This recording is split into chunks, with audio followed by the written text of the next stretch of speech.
Bonsoir. Est-ce que dans ce match, il y a eu plus de choses qu'un simple Bah oui, de toute façon, il faut en parler, parce que tout le monde en parle. Bah écoute, oui, il s'est passé des choses, mais j'allais te dire, peut-être qu'on aurait pu éviter toutes ces palabres si on était allé voir directement ce qui s'était passé. En fait, nous, du banc, pour te dire ce que nous on a vécu, du banc, on a vu qu'il y avait une poussette sur Castelletto et qu'il est venu percuter violemment son gardien. Donc à partir de là, pour nous, il y a faute. Et en plus, les joueurs viennent nous dire qu'ils ont entendu un coup de sifflet. Je ne pense pas qu'il ait inventé les joueurs. Je ne pense pas que d'un coup, il y ait 5-6 joueurs qui se sont arrêtés, parce que quand on regarde les images, les joueurs s'arrêtent complètement. Bon, voilà. On nous dit qu'il n'y a pas eu de coup de sifflet. Le coup de sifflet a été après. Ok, on veut bien le croire. Par contre, les images, elles sont là, quoi. Elles parlent. Donc je ne sais pas, moi, qu'est-ce que vous en pensez, mais voilà. Du moment qu'il y a faute, ben, on siffle faute. Est-ce que la VAR a fait son boulot? Je ne sais pas, je vous pose la question. Vous avez dû voir les images. Ce qui peut gêner là-dedans, c'est que M. Turpin demande de reprendre le match. Vos joueurs logiquement énervés ne le reprennent pas. Et du coup, finalement, M. Turpin va voir les images, ce qui peut créer un précédent. Parce que là, toutes les équipes peuvent faire ça. Et ça peut prendre des minutes et des minutes à chaque décision. Vous comprenez Oui, je comprends très bien le problème. Mais aujourd'hui, on a la VAR.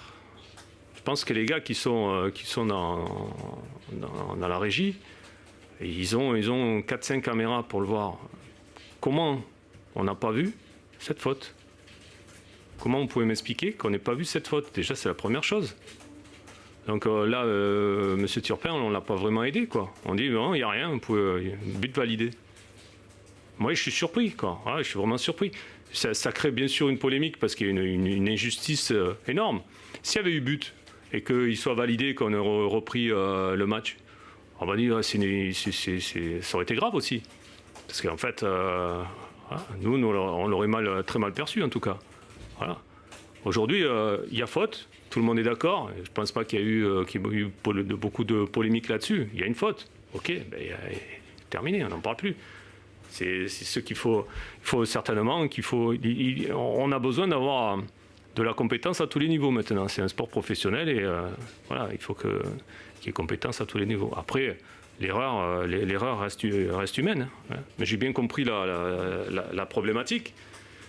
Mais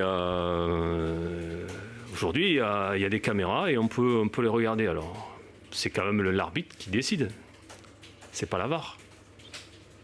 En l'occurrence, c'est pas vraiment l'arbitre central qui a décidé. Enfin, en tout cas, il a mis du temps à se dire que je vais décider par moi-même. Ben oui, mais oui, c'est quand même lui qui doit décider, qui doit valider ou invalider l'affaire. Est-ce que toi, tu as demandé à tes joueurs de surtout pas reprendre? Non. Moi, j'ai demandé, ce que je voulais, c'est que bon, tout le monde se calme, parce que j'ai vu qu'il y avait quand même beaucoup de monde. J'ai trouvé qu'il y avait beaucoup de monde aussi à la mi-temps qui était dans les couloirs. Ça aussi, c'est un autre débat. Mais je pense qu'il faut arrêter de mettre la pression sur les arbitres déjà. Ça, c'est mon sentiment perso. Mais pour en revenir, je voulais simplement que M. Turpin aille voir les images par lui-même, parce que nous, on a vu des choses quand même qui nous semblaient flagrantes. Au-delà du coup de sifflet, parce que nous, le coup de sifflet, on ne l'a pas entendu. Hein, on l'a pas entendu.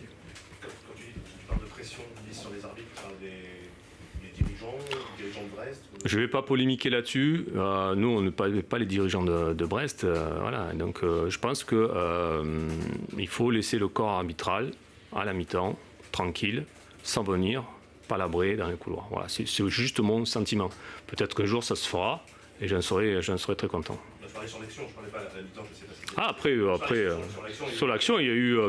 des dirigeants de chaque... Ah ben, des deux côtés. Oui.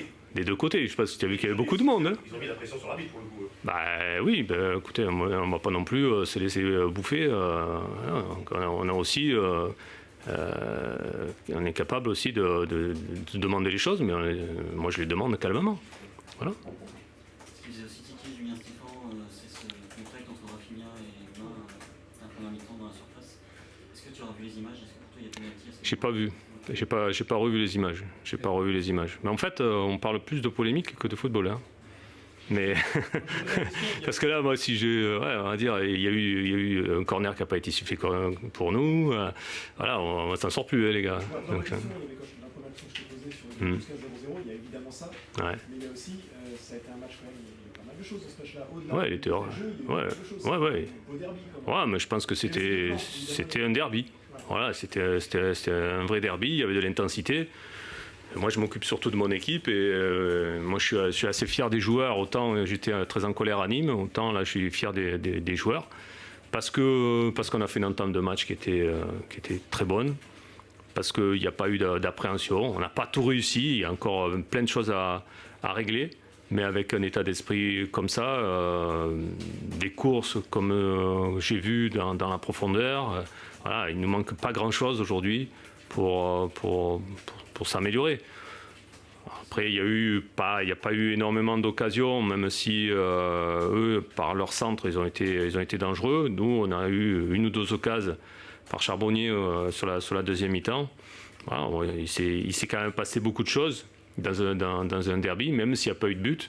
Et je pense que pour moi, c'était quand même assez intéressant à regarder. Un peu mieux en deuxième, quand même, non? Parce qu'il y avait une sorte de pressing rennais en première qui vous a quand même emmerdé. Ouais, le pressing, quand le pressing a baissé, on a été un peu plus en canne, comme on dit. Ça a été un peu plus alerte, effectivement.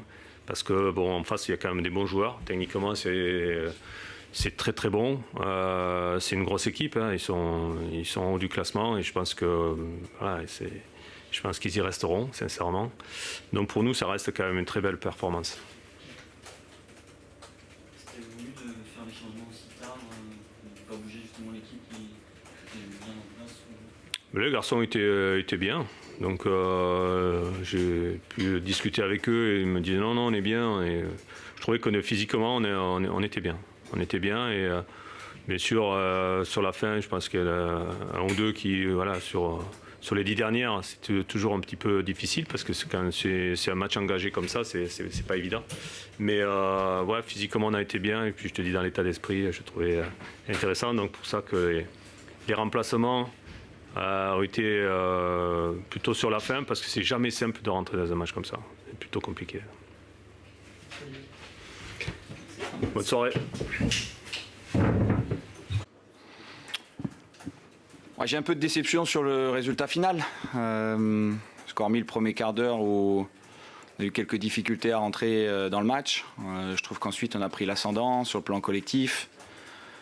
On a créé des mouvements assez intéressants, on a eu des situations. On a manqué un tout petit peu de justesse dans la dernière passe ou dans le dernier geste, mais des situations qu'on aurait pu et peut-être dû mieux terminer. Et puis il y a de l'incompréhension totale sur la séquence à la 65e minute de jeu où on ne comprend pas ce qui s'est passé. Un but qui est d'abord refusé, puis validé. Je pense après échange, en tout cas de longs échanges avec ses collègues qui étaient en train de regarder les images. La demande expresse de M. Turpin de reprendre le jeu à plusieurs reprises. Et puis des Brestois qui n'ont pas voulu le faire. Et là, ensuite, une décision de retourner voir les images alors qu'il avait demandé à plusieurs reprises de reprendre le jeu. Donc là, il y a une incompréhension complète. On le regrette. C'est une situation qui aurait pu et dû certainement nous permettre d'ouvrir le score. Et peut-être que le résultat aurait été tout autre à la fin. Sur le fond, pour toi, il y a faute de Jordan ou... J'ai revu rapidement les images. Pour moi, il n'y a pas faute, mais après, comme dans toute situation, il peut y avoir des litiges, et ça peut être un jugement et une appréciation. Ce que je ne comprends absolument pas, c'est la décision de M. Turpin, qui décide d'accepter le but après concertation avec ses collègues, qui demande la reprise du jeu à plusieurs reprises. Et est-ce que c'est la pression qu'ont mis les Brestois ? Je ne sais pas, je ne peux pas répondre à sa place, je ne sais pas ce qui s'est passé. Et en l'occurrence, il est revenu sur cette décision. Pour moi, c'est une première. Voilà, c'est pour ça qu'on est dans l'incompréhension totale, qu'on est déçu, forcément frustré de cet événement-là. Bon, maintenant on a 10 points en 5 matchs, 10 points sur 15, ça fait 2 points de moyenne avec 3 matchs à l'extérieur, en ayant déjà joué le PSG. Si on nous avait dit ça en début de saison, on aurait certainement été content et satisfait. Je crois que ce soir on est deuxième. Voilà, donc sur le plan comptable tout va bien, mais bon, on avait la possibilité de gagner aujourd'hui et malheureusement ça n'a pas pu se matérialiser avec un but qui semblait valable. Vous confirmez que vous avez posé des réserves? Voilà, je sais pas exactement ce qui s'est passé. Moi, j'étais complètement concentré dans la poursuite du jeu et après un événement comme ça, il faut remobiliser tout le monde et recentrer les énergies sur ce qui est l'essentiel, c'est-à-dire le jeu. J'imaginais qu'il pouvait y avoir un petit peu d'énervement et de frustration chez mes joueurs et moi, je préférais me concentrer pour que tout le monde se recentre sur le jeu. Justement, sur le jeu, vous avez dit que vous pouviez évoluer en plusieurs systèmes. Ce soir, vous n'avez pas changé de système, il y a une grosse rigueur défensive. Est-ce que vous pouvez nous dire sur cette rigueur, on a senti que Brest, vous n'avez aucune solution? Non, on les a. Bon, le premier quart d'heure a été un petit peu timide de notre part puisque notre pressing, je le trouvais pas assez agressif. Mais ensuite, une fois qu'on a fait ce qu'il fallait pour aller les presser et les chercher haut, on a récupéré rapidement les ballons. Ils se sont en effet procuré que très très peu d'occasions et de situations. Remis à la fin un petit peu sur un ou deux coups de boutoir avec une frappe de Charbonnier. C'est Edou qui la détourne. Mais globalement, voilà, on était bien en place, on a bien défendu, on a été agressif, on a récupéré les ballons dans des bonnes situations. Collectivement, à partir du quart d'heure de jeu, on a fait aussi des choses intéressantes. Voilà, il nous a manqué un petit peu de profondeur sur ce match, notamment en première mi-temps où il y avait souvent 40 ou 45 mètres dans le dos de la défense. Et c'est quelque chose qu'on avait identifié avant le début du match. Et le regret que je peux avoir, c'est qu'on a manqué de diversité et de variété un petit peu dans la prise de profondeur. Je pense que si on avait mis ça, notamment en première mi-temps, on les aurait mis encore davantage en difficulté et on se serait créé davantage de situations. La première de Rafinha, comment vous l'avez vu? Je la trouve intéressante, j'ai trouvé disponible, j'ai trouvé juste à vouloir combiner avec ses partenaires. Voilà, il a été généreux, il découvrait aussi la Ligue 1 dans un derby, c'était pas évident pour lui. On avait eu peu de temps pour travailler sur le plan collectif ensemble. Mais ce qu'on a travaillé, j'ai déjà vu des choses intéressantes, de la complicité avec ses partenaires dans le jeu combiné. Donc c'est satisfaisant. On a vu le joueur pas avare en course, Oui. on n'a pas vu le genre de dribble. Peut-être que dans sa position, pas sur un côté, c'est moins... Oui, tu es dans une position axiale où par moment aussi dos au jeu, voilà, il y avait besoin de combiner, de dévier les ballons, de remiser. On avait beaucoup travaillé les combinaisons offensives, mais c'est un joueur aussi qui est capable d'éliminer et de percuter. Voilà, il a été intéressant pour l'équipe. Il a fait en effet beaucoup d'efforts. Voilà, c'est une première encourageante. Il y avait probablement pénalty sur lui en première mi-temps. Est-ce que vous avez revu Oui, j'ai revu aussi. C'est une situation supplémentaire qui est pour moi difficilement compréhensible. Pourquoi on revient à la 65e minute en allant voir la VAR et sur celle-là on n'y va pas alors qu'il y a faute. Bien sûr qu'il y a faute. Mais si on évoque que ces deux faits-là, on va passer aussi pour ce qu'on n'a pas envie de passer. Mais malheureusement, ces deux faits-là sont déterminants dans le résultat final parce qu'en effet, il y avait pénalty en première mi-temps. Son pied est accroché. On l'a revu à la mi-temps. C'est bien que vous me posiez la question. J'en aurais pas parlé de moi-même parce que sinon, on aurait passé notre temps sur ce match-là à épiloguer sur les décisions arbitrales. C'est un stade rennais, vous, le président, les joueurs qui sont agacés ce soir, vous êtes agacés? On est un peu frustrés. Bien sûr qu'on est un peu frustrés. Quand on a le sentiment à la fin d'un match d'avoir fait le nécessaire pour l'emporter, d'avoir les situations aussi pour l'emporter, d'avoir fait le match qui aurait dû nous permettre de l'emporter, ça génère un petit peu de frustration. Mais il faut qu'on l'évacue très vite. C'est ce que j'ai dit aux joueurs. Je leur ai dit qu'ils avaient le droit d'être déçus. Parce que quand il y a de l'incompréhension, il y a forcément de la déception, mais qu'il fallait qu'on se projette très très vite sur le match de jeudi, qu'on évacue tout ça, voilà, et que dès ce soir, la récupération est essentielle pour qu'on puisse retrouver de l'énergie et se préparer maintenant et basculer sur Celtic. C'est fini, Brest c'est terminé. Voilà, les séquences se sont produites, les situations se sont passées, les décisions ont été prises. On ne pourra pas changer le résultat final, même si... on aurait espéré, on aurait dû avoir un autre résultat. Il faut maintenant basculer sur Glasgow pour bien se préparer pour le match de jeudi. Justement, est-ce que c'était une bonne répétition pour l'entrée en Ligue Europa, un match un peu chaud, voilà. Ouais, c'est des matchs après complètement différents. Là, on sortait d'une trêve internationale, 15 jours sans match, avec certains qui étaient partis dans leur sélection. Donc on sait que les matchs de reprise peuvent être un petit peu particuliers. On a eu un match engagé comme on l'imaginait, mais qui s'est déroulé dans les règles de l'art. Voilà, dans je trouve un esprit très cohérent. On aura une autre opposition jeudi, une équipe invaincue dans son championnat, qui a gagné tous ses matchs, qui est en forme, qui marque des buts, qui a l'habitude de jouer en Ligue des Champions. Hein, donc ça sera complètement différent, et ça sera aussi chez nous, au Roizen, avec l'apport de notre public, qui a été aussi nombreux ce soir, qui nous a bien soutenus, mais qui fera encore beaucoup plus de bruit jeudi soir.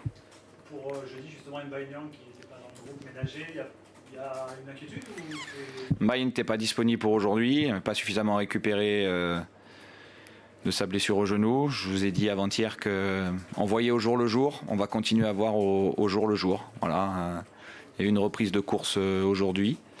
Il faut voir maintenant comment ça va évoluer dans les 48 ou 72 prochaines heures pour savoir s'il peut reprendre l'entraînement collectif ou pas. Et Damien, est-ce qu'il a été touché quelque part Damien était crampé. Voilà, donc dans le temps où on est, on a besoin d'avoir des joueurs frais à 100%. On a aussi un banc de qualité et on a beaucoup de possibilités sur le banc.